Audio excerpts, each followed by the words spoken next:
tazabwira Imana itayakuye ku mutima nawe izaguta ku mutima. ndayaye nyakuye ku mutima Ko ntawe mbonye uvamo.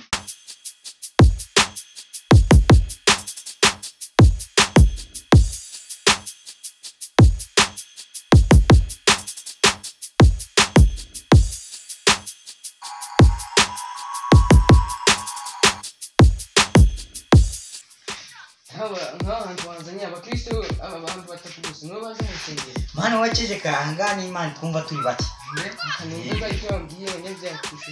Abanyabyaha benshi mwaka gace niyo mpamvu batabasha kwitabira. Mwakoze kuganira. Murekeraho dutangire igice cya mbere cy'inyigisho zacu. Yesu Kristo akuzwe bavandimwe. Tega umuvandimwe. Bo Petero arigisha agira ati ngihene yiwanyu nihebeba uzayifata igihebeba kuko nipfa ndizaba igihebebye. Ishakira ukwatsi mugenzi ari yishe uyigaburi itarasonza. Inka wanyu niyabira yifatiranye itarapfa.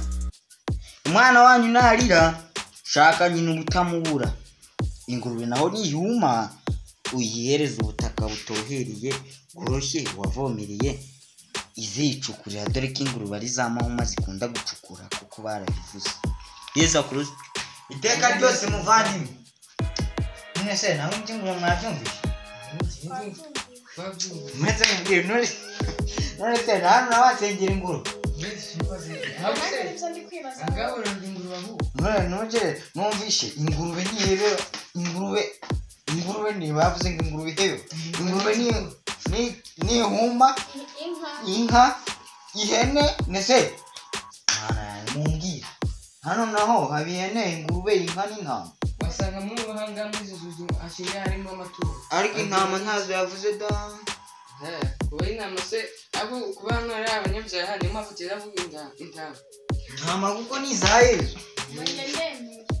Wemeye. Avuze ukuri. Ngizi ko bazanye ndango hano waciza ibyaha nanjye kandabirira tubirebe. Ngo kubyibya ufite no wapakiza iriya modoka itwara Kristiya ya Benufa. Nuko mubeshye se twaje mu kiriziya. Agiye ko n'abasanganye hano bakiriza. Mubeshye. Mama yo gusamba barazuka nuzi ko akije benshi muri bo. Ariko n'ishingo ijambo Yesu akizi ibyaha kandi akunda abanyabyaha. Ubwo Yesu wehe kandi agakunda abihana. Ntacyo kubona nari kwiyanda ihane wihanagure uvuke bushya ufate umubiri wa Kristo umwana ku maraso ye uhitubamo. Murakoze ba Kristo bavandimwe, mwakoze kwitabira izi nyigisho za buri munsi. Hano uragasambane ariko usambane gake. Idini ryanjye baryita sambana gake. Murakoze rero kuba mwaje mu nyigisho, nta nyigisho nta maturo nta nyigisho.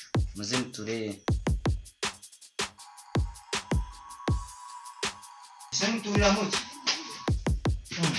Hini ngongo mwazanye. Iyi niyo nazwe n'umwami kazi Gicanda. Gicanda sinawe nawe baho nyagicare we ninde. Niwe washize nyagicare yari umwana wa Gicanda. Ishize idini rya abanyedini na menshi. Zeus urukama gukora mu kibo cy'umwami. Fatari. Imana tuyimake ufite menshi ahubwo nari ngwaye menshi. Imana iragira kwako nawe ufite. Mufite. Murakoze bavandimwe kuba mupana no F Ayaganda yawe padiri we. Ariko mwe makisha. Kuno kwesheje Imana nawe izakunokwisha kenshi. Aho twaraga tazabwira Imana itayakuye ku mutima nawe izaguta ku mutima. Ndayaye nyakuye ku mutima. Ntawe mbonye uvamo. Mas mwana ntawe mfite da. Ruri kubona ndebe. Ruri kubona. Hawo. Ndi no kumva uri no kuno utegereye. Ntawe. Umutima avuyemo kare. Hawo. Padiri rero ngaho ubwira Imana dukubire nk'ibyitanu. Amaturo natuye nanjye mbanza gukora nk'icyacumi kugira ngo mbone ayo ndi w'Imana nayirengereza kuko nanjye uyu mwuka ndagenda nyisanasane urugendo